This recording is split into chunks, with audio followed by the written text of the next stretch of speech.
श्री शिवाय नमस्तुभ्यम। आप सभी को मंगला गौरी व्रत की ढेरों शुभकामनाएं। आइए सुनते हैं मंगला गौरी व्रत कथा और पूजन विधि। सावन का पवित्र महीना भगवान शिव और माता पार्वती की कृपा पाने के लिए सबसे उत्तम माना जाता है। सावन में जहां सोमवार का दिन महादेव की पूजा के लिए समर्पित है, वहीं सावन का हर मंगलवार माता पार्वती को अत्यंत प्रिय है। सावन के मंगलवार के दिन मंगला गौरी व्रत रखा जाता है।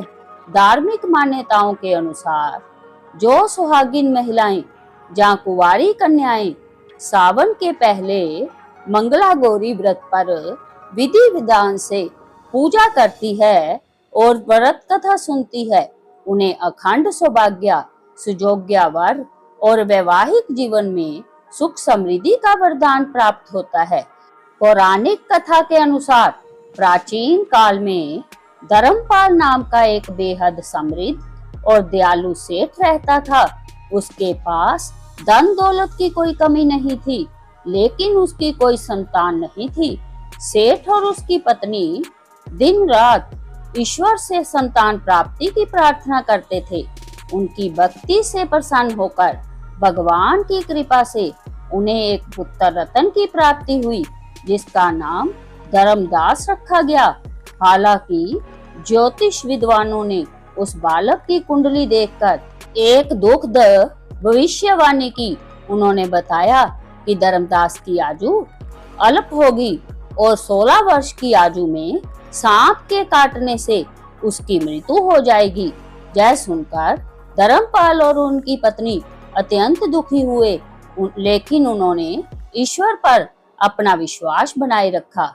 जब धर्मदास विवाह योग्य हुआ तो धर्मपाल ने उसका विवाह एक ऐसी कन्या से कराया जिसकी माता बचपन से ही सावन मंगला गौरी व्रत का पूरी निष्ठा और विधि विधान से पालन करती आ रही थी। कथा के अनुसार माता मंगला गौरी के उस व्रत के प्रभाव से उस कन्या की माता को यह वरदान प्राप्त था कि उसकी पुत्री कभी विधवा नहीं हो सकती है।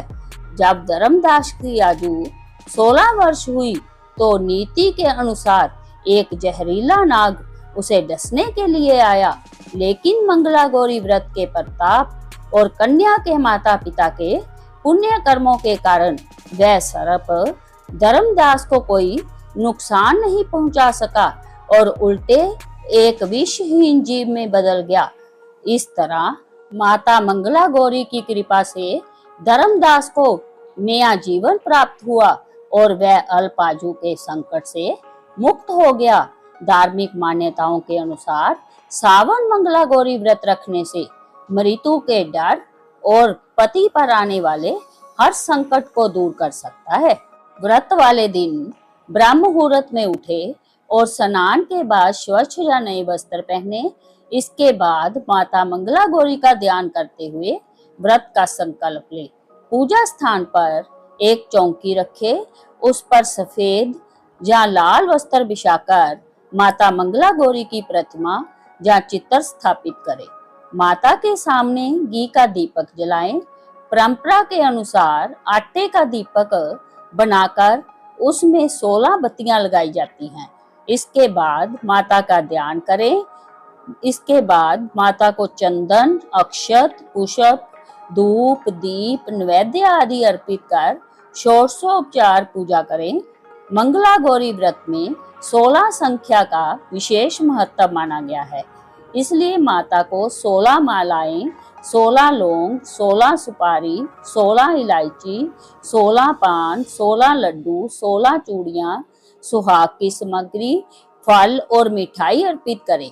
साथ ही 5 प्रकार के सूखे मेवे और 7 प्रकार के धान्य, गेहूं, उड़द, मूंग, चना, जौ, चावल और मसूर भी चढ़ाएं। पूजा पूरी होने के बाद मंगला गौरी व्रत कथा का श्रवण करें। इस व्रत में सामान्यतः दिन भर माता पार्वती का स्मरण किया जाता है और एक समय सात्विक भोजन ग्रहण करें। धार्मिक मान्यता के अनुसार मंगला गौरी व्रत करने से माता पार्वती की कृपा प्राप्त होती है। जय व्रत अखंड सौभाग्य, सुखी वैवाहिक जीवन, विवाह में आने वाली बाधाओं को दूर करने और परिवार की सुख समृद्धि की कामना के लिए किया जाता है। प्रेम से बोलिए माता पार्वती की जय। उम्मीद है आज की कथा आपको पसंद आई होगी। कथा पसंद आए तो लाइक करें, हाइप करें, शेयर करें और यदि आप मेरे चैनल पर नए हैं तो चैनल को अभी सब्सक्राइब करें। मिलते हैं अगली वीडियो में, तब तक के लिए जय माता दी।